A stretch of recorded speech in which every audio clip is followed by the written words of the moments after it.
И покрај своите неоспорни квалитети, Lexus IS, како можеби единствен вистински конкурент на германското премиум трио, не успеа да се наметне на купувачите на стариот континент. Очајната продажба се намалуваше од година во година и тој повеќе не се нуди практично никаде во Европа. Во Америка се држи малку подобро, а популарноста на оваа спортска лимузина од средната класа расте и во Јапонија. Затоа Lexus нема намера да се откаже од неа, туку идната генерација ќе ја трансформира во електричен автомобил со шутинг брейк варијанта.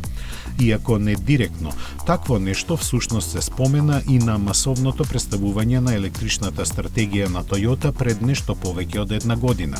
Многу детали за амбициозните планови на непосредната иднина на овој модел нема. Се знае дека премиерата е закажана за 2025 година и дека ќе остане младешки елегантен автомобил со динамични перформанси и спортски имидж. За полесно остварување на тоа, секако ќе помогне електричниот погонски систем кој отвора цела низа можности.